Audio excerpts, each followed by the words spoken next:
stand by for a second because we're also bringing in our panelist, Bobby Ghosh, who's the CNN Global Affairs analyst, managing editor at Quartz, CNN's national security commentator, Mike Rogers, and CNN political commentator and former senior advisor to President Obama, Dan Pfeiffer. If I might just go to Mike Rogers, who of course was the chairman of the House Intelligence Committee first, given the importance of intelligence matters, war and peace, and particularly Syria, wonder if we could get your perspective on what we think the result of these two major speeches from President Obama and President Putin on the way forward in Syria. What do you think is going to happen? Well, two things happen that are fairly interesting, and we have to remember what Russia really wants out of this. They've always said that they want to keep the Tartus port in, which is a warm water port in Syria that's leased from the Syrians to the Russians. They have a naval presence there. They want to continue to keep that. They want to continue to do the contracts for military sales in Syria, so they're preserving that. And they just did something interesting to set the table for this speech.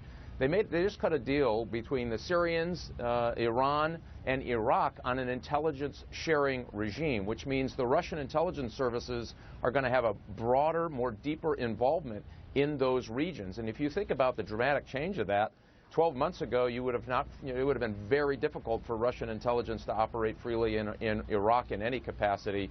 Now they've got this three-country region, and I think Putin feels that he is large and in charge. So this intelligence piece is going to be very, very important. Mike, we've just seen the motorcade, the heavily armored motorcade of President Obama come past us. He's obviously going to be walking in very soon and starting his speech. But you have just made a commercial and sort of power play response to what Putin is trying to do. But in terms of what the West is interested in, will it stop the war? What about ISIS? How do you think that's going to happen, and who's going to end up on top in Syria in the foreseeable future?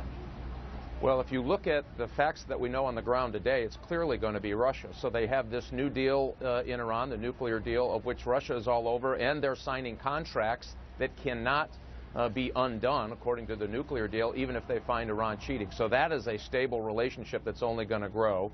This protects Assad, and anything happens. Remember, the Russians would throw Assad over in a minute if they knew what was next and could continue their role of influence. I think Russia is in a very good place to try to dictate the details of what happens next in Syria. They've got armament there. They've got combat aircraft there that they are flying missions. All of that tells you that they're girding up here for a very important, I think, next phase of this. And they'll go around the United States, they'll go through the United States, or they'll do it with the United States. And I think that's the big decision that the president have to make, what role he wants to play there. And by the way, Lebanon, too, because of Hezbollah, is now going to be in play for Russian influence as well. So they've done pretty well. Pretty dramatic change of events in the last 24 months for sure about Russian influence on the Syrian debate.